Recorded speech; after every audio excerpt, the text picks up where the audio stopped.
저번 시간에 우리 가야 봤죠? 뒤에 문 좀 닫아라, 타냐. 22페이지 펴서, 23페이지. 네. 거부가 머리를 내어라. 그렇지 않으면 구워 먹으리. 그죠? 자, 그 노래 기억나죠? 구지가였죠? 네. 이 구가 거북이 구자라 그랬어요. 그, 김해 가면은, 경남 김해 가면은 20m 정도 되는 언덕이 있는데, 그 언덕이 이제 거북이 머리 모양으로 이렇게 이렇게 좀 볼록 나왔다 그래가지고 그 구지라는 이름을 써서 구지봉이라고 불린다 그랬죠? 자, 어느 날 하늘에서 소리가 내려와가지고 그 김해에 사는 아홉 간들이 그 구지봉에 올라갔어요. 그랬더니 그 하늘에서 막 소리가 들려왔고 그 들려오는 소리의 주인공이 거부가 머리를 내밀어라. 그렇지 않으면 구워 먹으리라는 노래를 부르면서 춤을 추라 그랬죠. 자, 그래서 그들이 막 이 아홉 간이 춤을 췄더니 하늘에서 자줏빛 끈이 내려왔죠. 그 자줏빛 끈을 따라가 봤더니 뭐가 있었다 그래요? 황금 상자가 있었다 그러죠. 이 황금 상자를 열어봤더니 6개의 알이 있었죠. 네. 이 6개의 알을 아도간, 그러니까 구간 중에서 제일 우두머리인 아도간의 집에 데려다 놓고 냅뒀더니 하나하나씩 부화를 하기 시작했죠. 그 중에서 제일 먼저 부화한 알, 그 알에서 태어난 아이를 뭐라고 불렀어요? 네. 머리 숫자, 이슬 노자. 제일 먼저 알에서 나왔으니까 이슬을 제일 먼저 맞았겠죠. 그리고 어느 상자에서 나왔다고요? 황금 상자에서 나왔다 그랬죠. 자, 우리 황금을 뜻하는 그 금자가 맨 앞에 성으로 가면은 뭐라고 쓰여요? 김. 이 사람이 김수로 왕이죠. 자, 이 김수로 왕은 어디 김씨예요? 경남 김해 김씨죠. 우리나라에서 제일 많은 김씨죠. 네. 김해 김씨. 시원이 김씨니? 김해 김씨니? 어디 김씨예요? 대구 김씨. 네. 자, 이 김수로 왕, 그래서 김해 김씨의 시조가 됐고, 그 뒤로 5개의 알이 차례로 부화하면서, 이제, 그, 또 다른 가야의 이제 맹주들이 되는데, 이 김해를 중심으로 하는 김수로 왕의 가야를 무슨 가야라고 불렀죠? 금관 가야라고 불렀죠. 요 김해 가면은 김해 대성동이라는 곳이 있어요. 김해 대성동에 그 가야 왕릉들이 막 많이 밀집이 돼 있거든요. 이렇게 왕릉들 밀집되어 있는 곳을 고분군 이렇게 부르죠. 김해 대성동 고분군 여기를 발굴해 봤더니 가야에 여러 금관들이 많이 나왔단 말이에요. 자, 그렇게 해서 이 가야를 무슨 가야라고 불러요? 김해 가야를 금관 가야라고. 자, 김수로 왕은 인도 아유타국에서 넘어온 여자랑 결혼을 하게 되죠. 이 여자가 허황옥이었죠? 네. 자, 김수로 왕과 허황옥 사이에서 자식이 10명이 태어나는데 다 김씨였을 거 아니에요? 남편 성 따라서. 그래서 그 중에 셋만 허씨성을 좀 가지게 해달라 그래가지고 그 허황옥이 부탁을 해서 이때부터 허씨들이 유래를 하게 됐죠? 네. 자, 우리 가야의 특산품은 뭐였어요? 철이었죠, 철. 철이 많이 나왔기 때문에 가야에서는 철을 돈처럼 썼다 그래요. 그래서 철을 덩이로 만들어가지고 돈으로 사용을 했을 정도로 철이 많이 났다. 자, 가야는 이 철을 음, 낭랑이나 외, 그리고 백제 이런 나라들과 교역을 할 때 사용을 했다. 자, 이 가야에서 이제 발견된 수레 모양의 톡이에요. 요거를 이제 그냥 톡이라고도 부르지만 이게 용도가 뭐였을 것 같아요? 이게 술잔으로 쓰였을 거라 그래요. 그래서 이거를 뿔잔 이렇게 부르게 돼요. 여기 부사. 여기다가 술을 담아가지고 요렇게 마셨다고 추측이 되는데 꿀잔이라고도 불립니다. 가야의 특산품은 철이라 그랬죠? 뭐 말 얼굴 가리개라든지 여러 철제 무기나 갑옷 이런 것들이 가야 저 김해에 있는 대성동 고분군의 무덤에서 많이 발굴이 된다. 자, 가야 사람들은 이런 금동관을 만들었었는데, 자, 이 금동이라는 거 해석을 하면은 이게 뭘까요? 이 동이 뭐죠? 구리죠, 구리. 그러니까 구리 위에다가 금박을 입힌 거예요. 금보금을 한 거라. 이런 금동관 요 모양을 풀과 꽃 모양이라 그래서 이런 금동관을 초화형이라고 불러요. 여기서 초는 무슨 초자? 술초자. 화는 무슨 화자? 꽃 화자예요.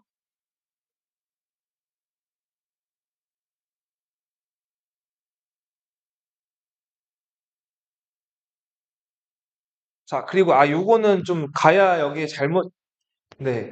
기마 인물형 토기라는 토기도 존재했고, 네, 요거는 그냥 이렇게 넘어가 두시고요. 자, 그리고 가야 연맹의 중심지가 옮겨가는데, 자, 가야는 먼저 이 김해 금관가야가 가장 가야의 중심지라 그랬죠? 그죠? 자, 이 금관가야 김수로 왕이 시조였죠? 처음에 이 가야, 여섯 가야를 이끌던 가야는 금관가야였고, 요때를 전기 가야 연맹 이렇게 불러요. 자, 그러다가 이 백제 가야 외의 연합군이 신라를 쳐들어오죠. 이때 가야가 위기를 처하는데, 아니, 신라가 위기에 처하는데, 신라가 어느 나라의 도움을 요청해요? 고구려의 도움을 요청했죠. 이때 고구려 군대가 남쪽으로 내려오죠. 고구려 어느 왕? 광, 광개토 대왕이 보병, 기병 5만 명을 이끌고 내려오잖아요. 그죠? 그러면서 가야가 공격을 받아가지고 전기 가야 연맹을 이끌던 금관가야 세력이 많이 쪼그라들게 돼요. 그리고 대신에 이 가야 연맹을 이끄는 리더가 어느 가야가 된다? 고령에 있었던 대가야로 힘이 옮겨가게 됩니다. 자, 봐봐. 이거 그냥 광개토대왕이 남쪽으로 쳐들어와서 가야가 쇠퇴했다. 자, 이런 기록이 남아있긴 한데 이거를 고고학적으로 뒷받침해주는 증거. 자, 우리 김해에 가면은 대성동 고분군이 있었다 그랬죠. 그죠? 이게 금관가야 왕들의 무덤을 모아놓은 곳인데 여기서 4세기까지는 철기가 많이 나와요. 그런데 5세기 지나고부터는 철기가 나오지 않아요. 자, 철이라고 하는 금속은 다루기가 만만치 않은 금속이라 그랬죠. 높은 열이 필요하고 그 재련하는 기술들이 좀 있어야 된단 말이에요. 그러니까 이 4세기까지는 금관가야가 가야를 이끌면서 잘 나가는 시기였고 그래서 무덤을 발굴해 보면 계속 철기가 나오다가 5세기에 광개토대왕 침략 받은 이후부터는 철제 무기가 나온다고요, 안 나온다고요? 하나도 안 나와요. 그러면은 5세기 이후에 가야의 철제 무기는 다 어디서 나올까요? 여기서 나와요. 여기서 고령. 대가의 중심이었던 고령 지산동 고분군. 여기서 5세기부터 철제 무기가 나온단 말이에요. 자, 우리 여기서 알 수 있는 거는 가야 연맹의 중심지가 금관가야의 김해에서 대가야의 고령으로 옮겨갔다. 이런 사실들을 알 수가 있겠죠? 네. 자, 우리 금관가야는 어느 나라한테 누구한테 멸망당하나요? 네, 신라 어느 왕 때? 맞아요. 중요하죠. 신라 법풍왕 때 멸망을 하죠. 대가야는 누구한테 멸망하죠? 신라 진흥왕 때 멸망이 되죠. 이거 잘 나와요. 나중에 너희 한국사 시험 볼 때도 꼭 알아두세요. 금관가야가 먼저 멸망을 하고 뒤이어서 대가야가 진흥왕 때 완전히 멸망을 당하죠. 자, 요 남쪽에 창녕이라는 동네가 있는데 진흥왕이 대가야를 멸망시키고 나서 가야를 완전히 멸망시킨 거죠. 그걸 기념하는 비석으로 요 창녕에다가 창녕비를 건설해요. 이 창녕비는 진흥왕이 직접 가서 박은 무슨 비? 진흥왕 순수비라고 하죠. 대가야 멸망시킨 기념으로 진흥왕이 박은 비석이에요.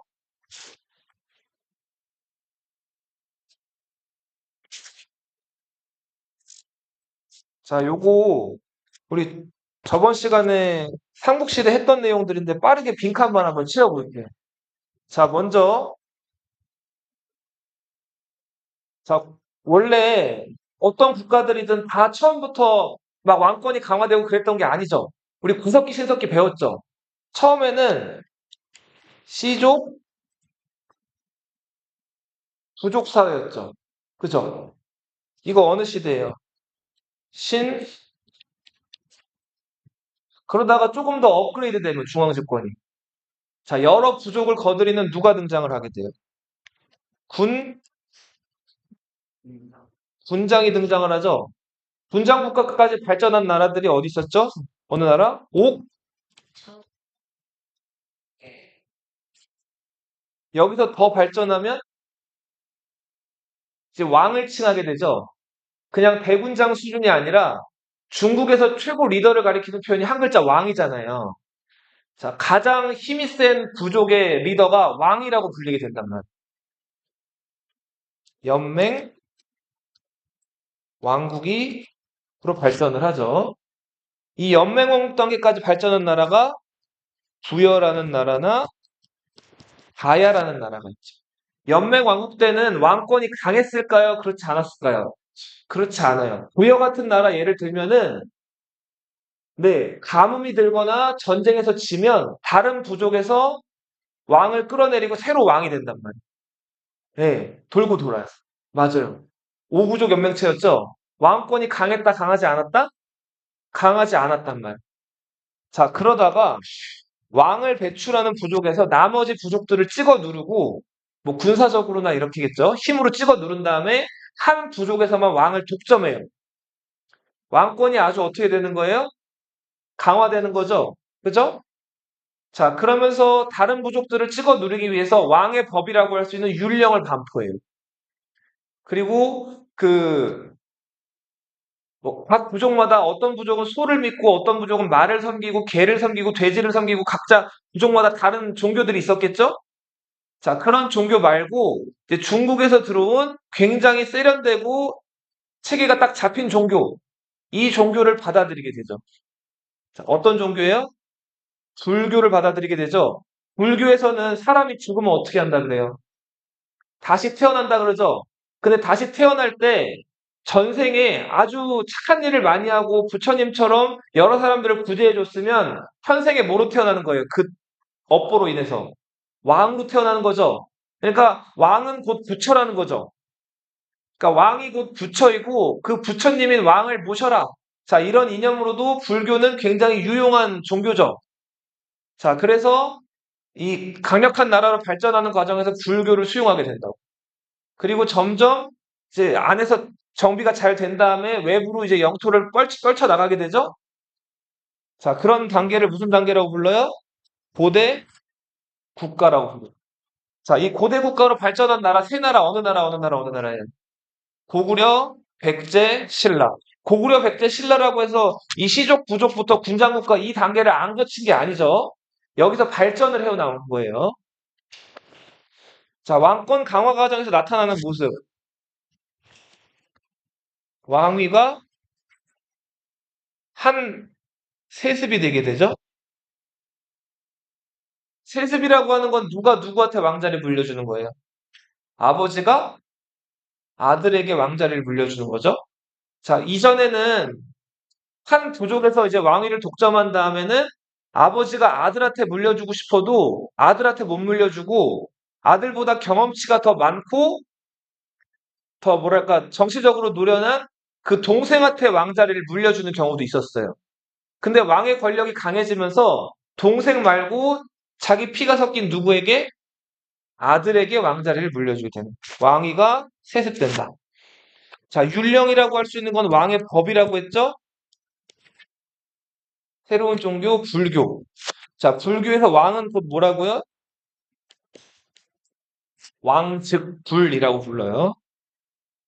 자, 이렇게 내부적인 그 어떤 내부적으로 이렇게 단단하게 나라를 다진 다음에 영토를 확장하는데 이 시기를 보통 뭐라고 하죠? 전 전성기라고 부르죠. 고구려 첫 수도가 어디였어요? 주몽이 내려와서 세운 데 졸본이죠? 그죠? 자, 그러다가 자, 부여에서 아버지가 남긴 부러진 칼을 들고 와가지고 자기가 주몽의 아들이라는 걸 입증했던 아들이 누구예요? 유리죠. 자, 유리가 왕이 된 다음에 수도로 삼은 곳 국내성으로 수도로 옮기게 되죠. 유리가 수도를 어디로 옮겼다고요?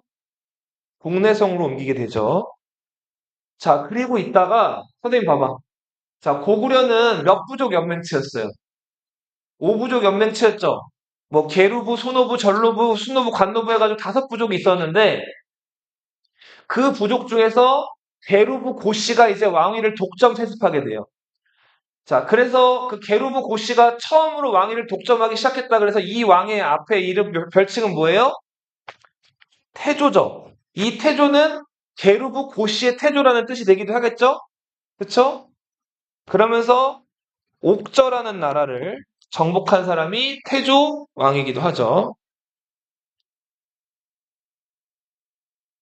자, 고국천왕 때는 뭐 여러 가지 또 이제 변화가 있었는데 그 중에서 좀 중요한 거는 진대법이라고 불리는 춘대 추납.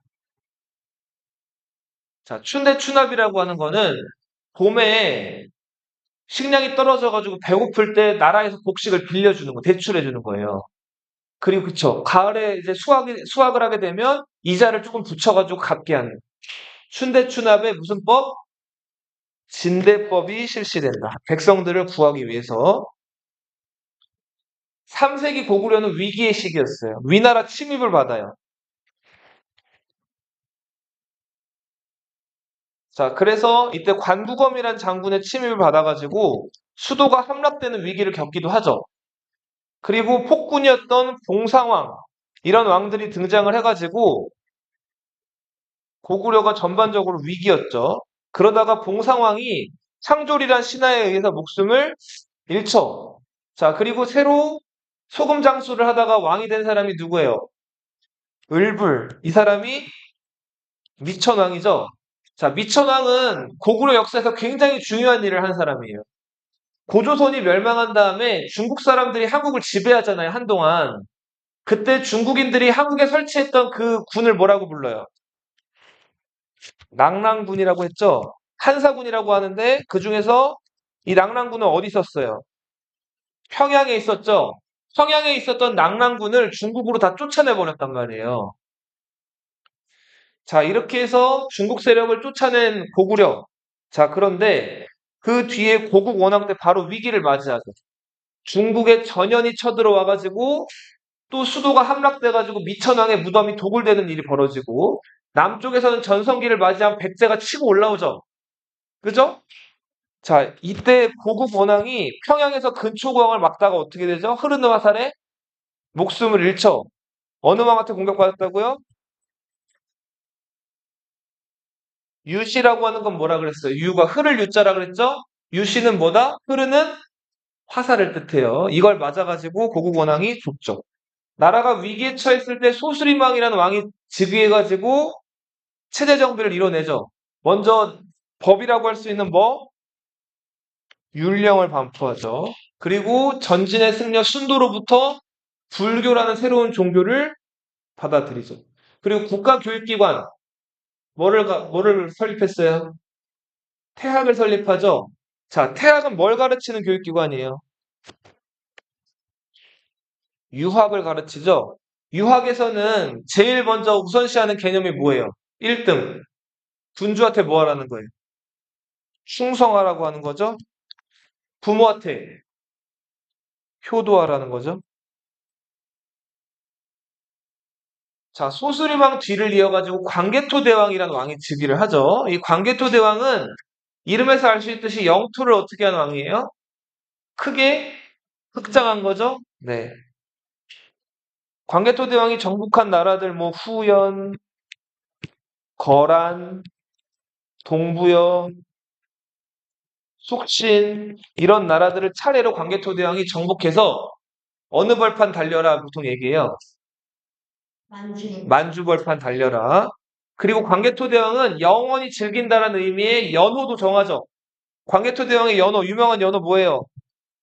영락. 그래서 광개토대왕을 뭐라고도 불러요? 영락대제라고도 부르죠. 이 연호는 누구만 쓸 수 있는 거예요, 원래? 황제만 쓸 수 있는 거죠. 중국의 황제만 쓸 수 있는 거를 고구려 광개토대왕이 흉내내서 쓰게 된 거예요. 그만큼 자신감이 넘쳤다는 거죠. 자, 4세기에서 5세기 넘어가는 시기까지 광개토대왕이 살았어요. 자, 영토를 크게 확장하면서 계속해서 전성기를 이뤄내는데 이때 신라가 도움을 요청했죠. 이 도움 요청을 광개토대왕이 저버리지 않고 들어줬죠. 보병, 기병 5만을 보내가지고 왜를 격퇴해줬잖아요. 이게 광개토대왕릉 비와 어디에 남아있어요? 호명 그릇에 남아있죠? 이 비는 다 쓸게요. 광개토, 대, 왕릉, 비. 이 비는 누가 만든 걸까요? 광개토대왕의 아들 장수왕이 아버지 업적을 기려가지고 만주 한복판에다가 7m 되는 어마어마한 커다란 돌을 구해가지고 여기다가 아버지 업적, 그러니까 동명왕 때, 추모왕 때부터 아버지 업적 때까지를 고구려 역사를 쭉 기록해놓은 비석이에요. 광개토대왕의 이 뒤를 이은 장수왕 때는 이제 장수왕이 수도를 옮기죠. 어디로 옮겨요? 평양으로 옮기게 되죠. 더 이상 북쪽으로 치고 올라가기에는 중국 세력들이 이제 하나로 통일이 돼가고 있어서 부담스러웠죠. 그래서 장수왕이 어디로 눈을 돌렸다? 남쪽으로 눈을 돌렸죠. 그러면서 수도를 옮겼는데 그곳이 평양이다. 427년. 그리고는 백제의 수도였던 위례성을 공격해가지고 한강유역을 차지했죠. 자, 이때 백제 왕이 혹시 누구였는지 기억나요? 계로왕이었죠. 원래 백제 장군이었던 제증걸루 기억나요? 고이만년. 이 사람들 원래 백제 왕의 부하였죠.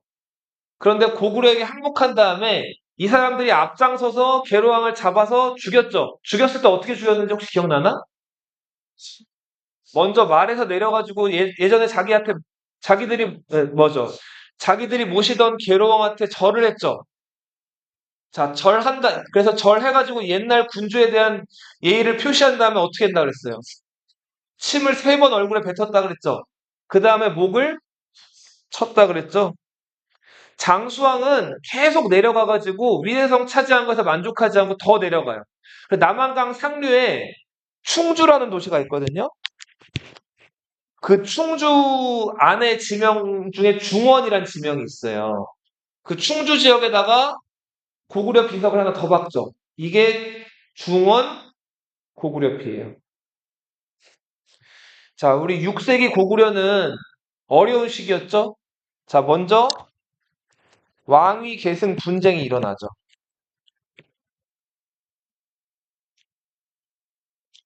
자, 그러면서 귀족들의 힘이 강해지는데, 자, 그 귀족들의 우두머리가 누구였죠? 대로. 혹 나중에는 뭐라고 불리게 돼요? 대대로가. 막지라고 불리게 되죠. 그리고, 자, 중국이 분열돼 있다가 통일이 돼요. 어느 나라가 통일해요? 수나라가 중국을 통일하게 된단 말이에요. 그리고 6세기는 어느 나라의 전성기이기도 했어요? 신라의 전성기이기도 했죠. 자, 그래서 고구려란 나라가 자, 수나라로부터 압박을 받고요. 그리고 한강을 차지했던 신라로부터도 남쪽에서 압박을 받게 되죠. 고구려는 이때 소위 말하는 위기의 시기였습니다. 자, 7세기 때 수나라가 고구려를 쳐들어온단 말이에요. 자, 수나라 군대를 잘 유인해가지고 살수해서 고구려 군대가 무찌르죠. 무슨 대처? 살수 대처.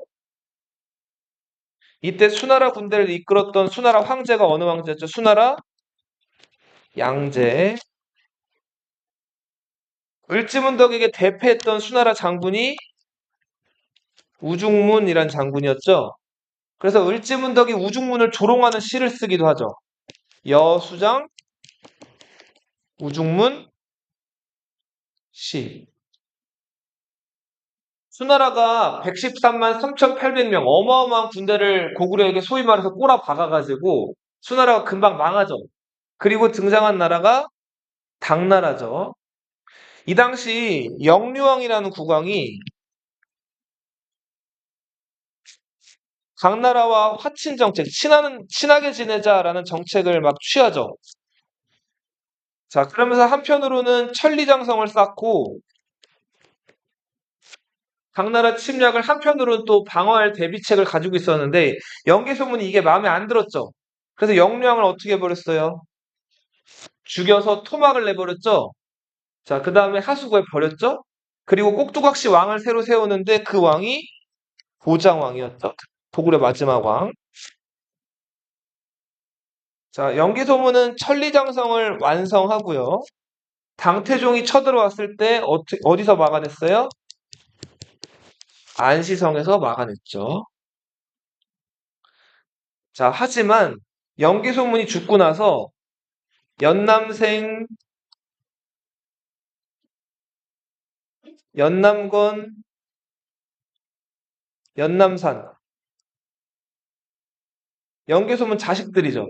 자식들끼리 서로 물고 뜯고 치고받고 싸웠죠. 그러다가 이 연남생이 당나라에 항복하면서 고구려의 기밀 정보를 당나라에 다 넘겼죠. 자, 결국은 내분이 일어난 고구려는 평양이 함락되면서 멸망을 하게 돼요. 이때 평양을 쳤던 군대는 당나라 군대뿐만 아니라 어느 나라 군대도 있었어요. 신라 군대도 있었죠. 나당 연합군에게 고구려가 멸망을 하게 되죠. 고구려 왕족이었던 안승, 그리고 고구려 장군이었던 권모잠, 고현무 이런 사람들이 고구려 부흥운동을 일으켰지만 결국은 그 고구려 부흥운동은 당나라가 이걸 찍어 누르는 바람에 실패하고 만다. 백제. 자, 백제 하면은 시조가 이제 비류, 온조가 있었죠. 비류, 온조 어디서 내려왔어요? 고구려에서 내려왔죠. 자, 비류와 온조는 삼국사기에 의하면 누구의 아들로 알려져 있어요? 자, 고구려 세운 주몽의 아들로 알려져 있죠. 자, 근데 주몽이 부여에서 낳은 유리가 남쪽으로 내려와가지고 고구려의 왕이 되니까 비류랑 온조가 더 이상 이 고구려에 있을 수 없다고 생각을 해가지고 남쪽으로 내려오잖아요. 그죠? 자, 그렇게 해가지고 이 비류와 온조가 이제 내려오는데 비류는 처음에 어디에 정착해요? 비류. 미추홀이라는 곳에 정착을 하죠. 미추홀이 어디죠, 지금의? 인천이죠. 자, 근데 물이 짜고, 날씨 안 좋고, 습하고 이래가지고 농사가 잘 안 되죠.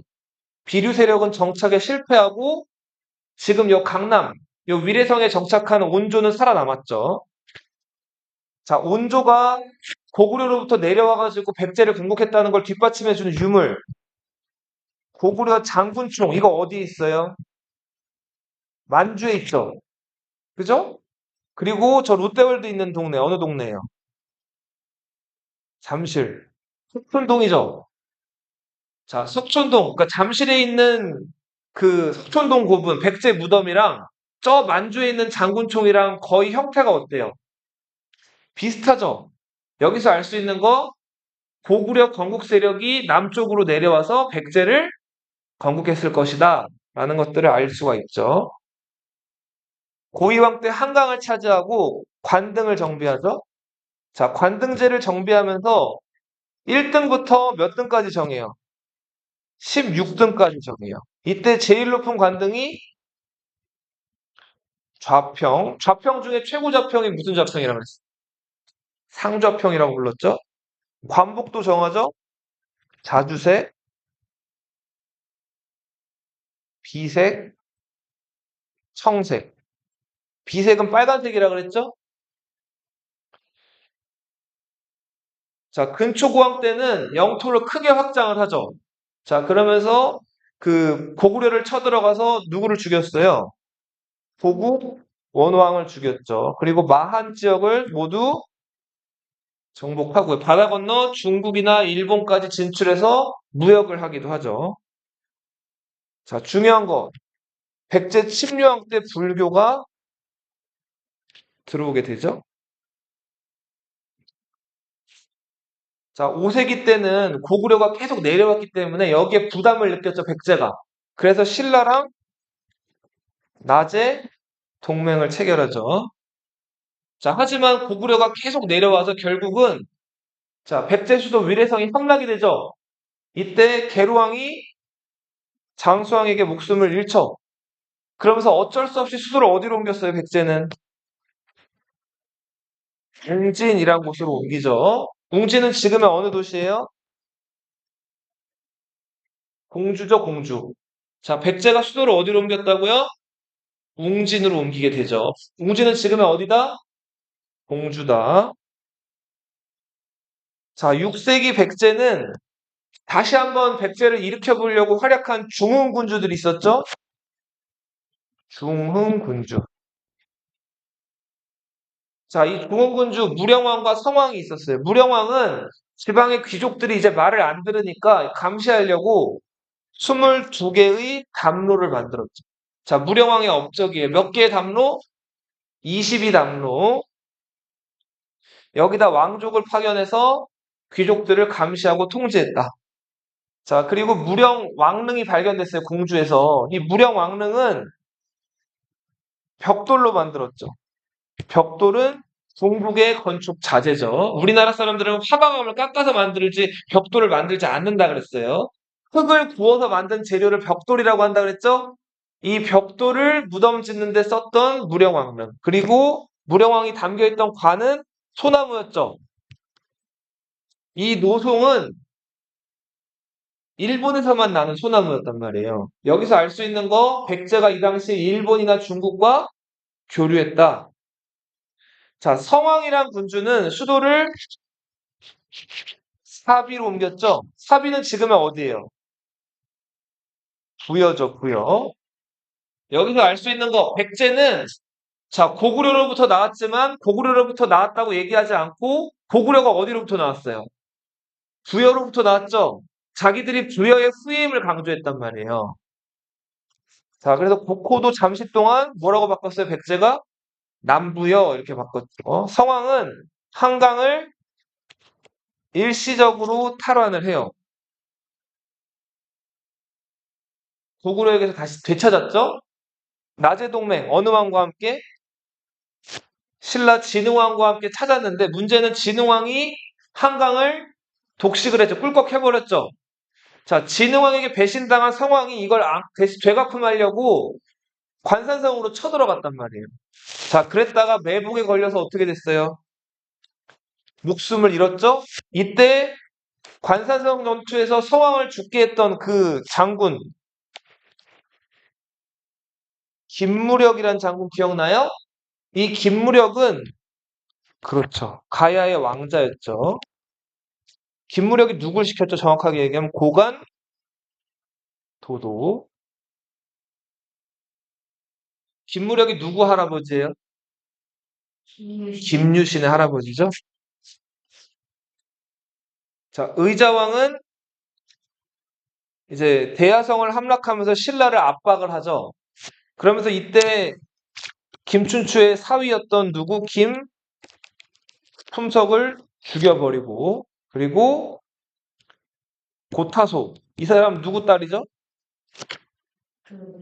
김춘추의 딸을 죽여버렸죠. 자, 이렇게 해서 김춘추는 백제한테 어떻게든 복수를 하겠다 다짐을 하게 되고 김춘추가 당나라로 건너가가지고 나당 동맹이 만들어지잖아요. 자, 결국 의자왕은 처음에 정치를 잘하다가 나중에 정치를 잘 못하게 되죠. 자, 나당연합군. 당나라 군대를 이끌었던 장군 혹시 이름 기억나나요? 소정방이었죠. 신라 군대를 이끌었던 장군은 누구였어요? 자, 이들이 백제를 치죠. 자, 백제의 마지막 명장. 계백이죠. 4번 싸워서 4번 다 이겼죠? 자, 결국 김유신이 화랑 누구를 보내요? 방굴과 관창을 보내죠. 자, 어린 화랑들이 죽어나가는 걸 보고 이제 신라 군대가 사기가 올라가죠. 자, 그렇게 해서 백제에게 공격해 들어가서 결국은 계백을 무찌르고 백제를 멸망시키죠. 자, 이렇게 백제가 멸망당한다. 신라는 처음에 박씨, 석씨, 김씨가 교대로 왕을 차지하죠. 처음에 박혁거세를 뭐라고 불렀어요? 거서관이라고 불렀죠. 거서관의 뜻, 뭐한 사람? 귀한 사람, 귀인이란 뜻이죠. 그러다가 남해왕 때는 임금을 뭐라고 불렀죠? 차차웅이라고 불렀죠. 차차웅은 무슨 뜻이에요? 무당을 뜻하죠? 네. 자, 유리왕 때는 이사금이란 칭호가 있었죠? 이사금은 뭐죠? 연장자를 뜻하죠? 자, 유리랑 탈이랑 누가 왕이 되기를 경쟁했는데 뭐 씹었다 그랬어요? 떡을 씹어가지고 이빨이 많이 찍힌 사람이 왕이 되기로 한다 그랬죠. 옛날에는 이빨이 많은 사람이 더 연장자라고 판단을 해가지고 그렇게 해서 떡에 이빨이 많이 찍힌 연장자 유리가 왕이 됐단 말이에요. 자, 뇌물왕 때는 김씨가 왕위를 독점 세습하게 되죠. 자, 마립간이란 칭호를 처음으로 사용하게 되는데 마립은 말뚝이란 뜻이 있고 자, 이게 이제 말 그대로 임금이란 뜻이 있는 거죠. 내무랑 때는 가야와 외 백제 연합군이 신라를 공격해 들어와서 신라가 위기에 처했었는데 이때 고구려가 도와줘죠. 고구려 어느 왕? 광? 자, 신라 눌지 왕 때는 자, 고구려가 내려오니까 백제와 동맹을 맺어요. 무슨 동맹이죠? 나제 동맹을 체결하죠. 자, 6세기는 어느 나라 전성기였어요? 신라의 전성기였죠. 자, 비로소 서라벌, 사로, 사라 여러 이름으로 불리던 이 나라 이름을 신라라고 딱 확정을 했죠. 그리고 임금을 가리키는 표현 이제부터 뭐라고 불러요? 지증 왕이라고 부르게 되죠. 소가 밭을 가는 우경이 보급됐고요. 신라 장군 이사부를 우상국에 보내서 뭘 푼다고 위협했죠? 경주에 시장을 만드는데 동시라는 시장을 만들죠. 그리고 시장을 감독하는 동시전이란 기구를 만들기도 했죠.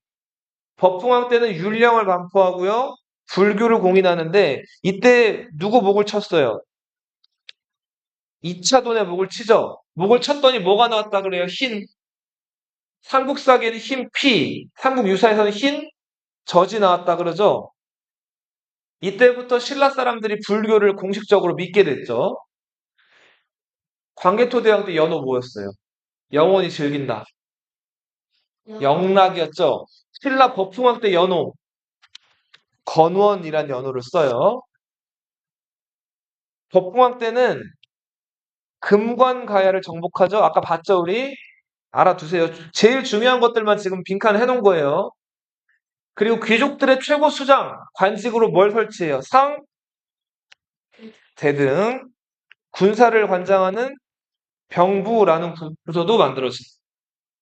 진흥왕은 영토를 크게 확장했어요. 4개의 순수비를 따당따당 박았고요.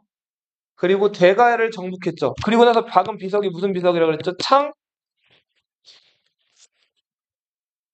한강 유역을 차지하죠. 관산성 전투에서 성왕을 죽여버렸죠. 그리고 진흥왕 때 인재들을 모으려고 젊은 인재를 모으려고 예쁜 여자를 뽑았다 그랬죠.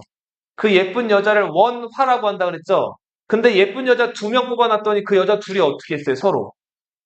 서로 싸워가지고 준정이란 여자가 남무라는 그 예쁜 여자를 불러다가 죽여버렸죠. 술 잔뜩 취하게 한 다음에 강에다 버렸잖아요. 그죠? 그래서 여자들 질투하고 싸우는 거 가지고 안 되겠다 그래가지고, 자, 예쁜 남자를 뽑기 시작하죠. 화장한 예쁜 남자들. 이들을 뭐라고 불렀어요? 화랑이라고 불렀죠. 이 화랑을 군사 조직으로 개편한 사람이 진흥왕이에요. 진덕여왕 때는 백제의 압박이 있었는데 이때 김춘추가 다당 동맹을 체결하죠. 그리고 김춘추는 태종 무열왕으로 즉위하게 되죠. 김춘추의 특징. 원래 신라는 누구만 왕할 수 있어요. 성골만 왕할 수 있는데 무슨 출신이었어요? 진골 출신으로 최초로 왕이 된 사람이죠. 무열왕의 업적 어디까지 멸망시켰어요? 백제 멸망시키고 무열왕이 그 다음 해에 죽어요. 자, 무열왕의 뒤를 이어서 즉위한 사람이 무열왕의 아들 통일 문무왕. 고구려 멸망시켰죠. 그리고 당나라가 물러가지 않으니까 나당 전쟁을 펼쳤는데 연천 지역에서 무슨 전투? 이때 당나라군 주력은 뭐였어요? 말 타고 다니는.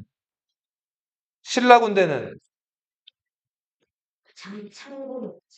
창병이었죠. 장창. 긴 창을 들고 말의 가슴을 찔러서 죽이는 창병이었잖아요. 기벌포 전투. 자, 여기서 당나라 군대를 무찌르게 되죠. 자, 가야 같은 경우에는 금광가야가 가야 연맹을 주도했죠. 광개토대왕의 공격으로 가야 연맹이 쇠퇴하고 후기 가야 연맹을 이끌었던 건 어느 가야예요? 대가야죠. 대가야는 진흥왕의 공격으로 멸망하게 되죠. 금광가야는 어느 왕때 멸망해요? 법흥왕의 공격으로 멸망하게 되죠. 공격으로 멸망.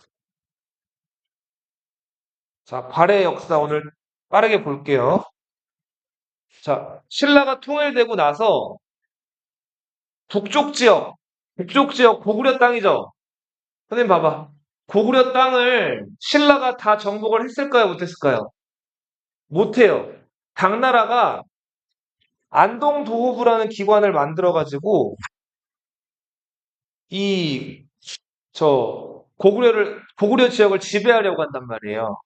자, 이때 그래서 고구려 유민들이 당나라 지배가 싫어가지고 여기다 막 반란을 일으키기도 하는데 당나라가 이걸 다 찍어 눌러요. 자, 그러다가 고구려 장군 출신이었던 이 사람, 대조영이란 사람이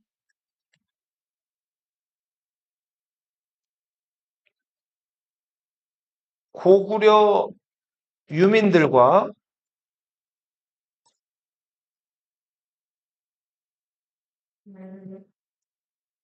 말갈계통 사람들을 모아가지고 세운 나라가 어느 나라? 우리 오늘 배울 발해죠. 여기다 쓰세요. 고구려인, 말갈인. 주로 고구려인들은 지배층이었어요. 말갈인들은 지배받는 피지배층. 발해는 수도를 처음에는 동무산이라는 곳에 정했고 나라 이름도 처음에는 진국이었어요. 그러다가 수도를 몇 번 옮기고 나라 이름도 바꾸는데 나라 이름은 발해로 바꾸게 되고 수도는 상경이라는 곳에 정해요. 발해는 5개의 큰 수도, 뭐 상경, 서경, 동경, 남경, 중경 해가지고 5개의 수도가 있었는데 발해 최종적으로 오랫동안 수도를 한 곳은 어디다? 발해 수도하면 상경이다. 자, 발해는 고구려 뒤를 계승한 나라인데 고구려가 어느 나라랑 어느 나라 공격으로 망했죠? 당나라와 신라 공격으로 망했죠. 그러니까 발해 건국 초기에는 신라랑 당나라랑 사이가 좋을 리가 없죠. 그래서 대조영의 뒤를 이은 이 2대 왕 때는 신라 당나라랑 계속 싸웠단 말이에요. 사울 무자 써가지고 무왕. 발의 2대 왕이에요. 무슨 왕이라고요? 무왕. 무왕은 뭐 좋아하는 왕? 당나라, 신라랑 계속 전쟁을 벌인 왕이에요. 자, 최선의 방어는 공격이죠. 먼저 선방을 날려요. 당나라의 산둥 지방을 공격해요.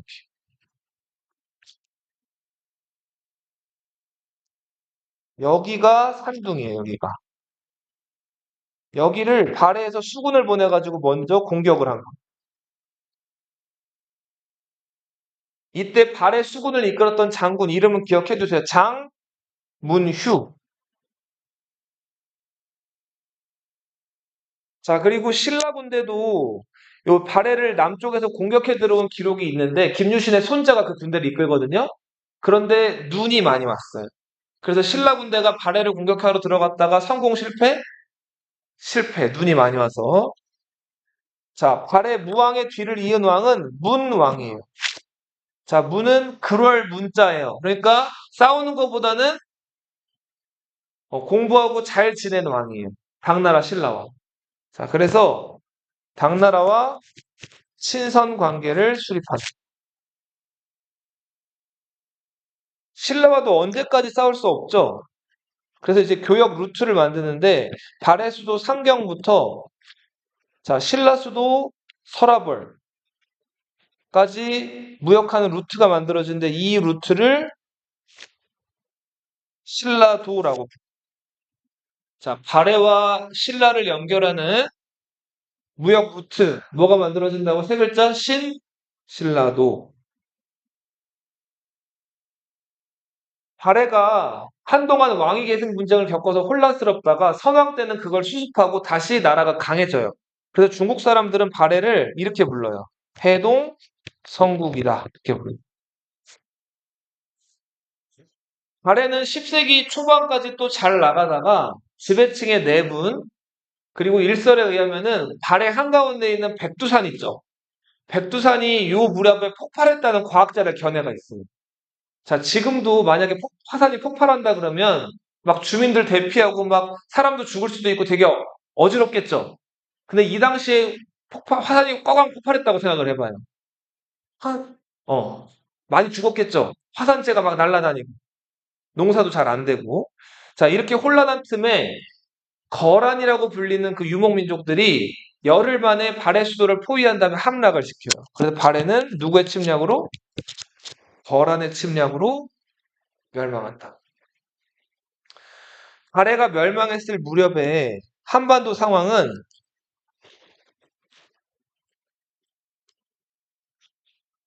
경주 지역의 신라가 힘을 못 쓰고 있는 상황이었고 이 전라도와 충청도 일대에서는 의자왕의 원통함을 풀겠다고 해가지고 견훤이라는 사람이 후 백제를 세운 상황이었어요.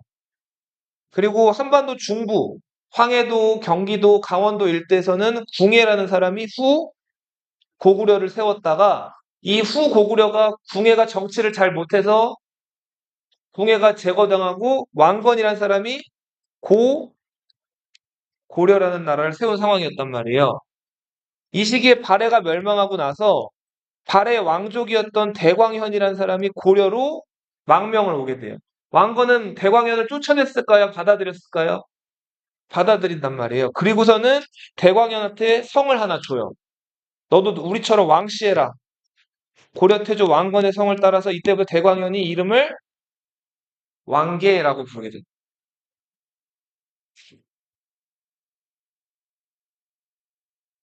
자, 발해라는 나라는 멸망한 고구려 나라 뒤를 잇기도 했지만 자, 중국의 당나라와도 가까이 있었죠. 그래서 당나라 영향을 많이 받은 나라가 발해인데 자, 발해 정치 체제 보면은 삼성육국. 자, 이거는 다 당나라에서 가져온 시스템이에요. 근데 이름 봐봐요. 당나라 삼성은 중서성, 문화성, 상서성 이렇게 돼 있죠.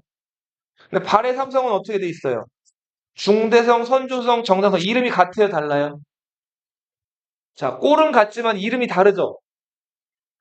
당의 제도를 수용했지만 명칭과 운영 방식은 어떻게 했다? 독자적이었다는 거.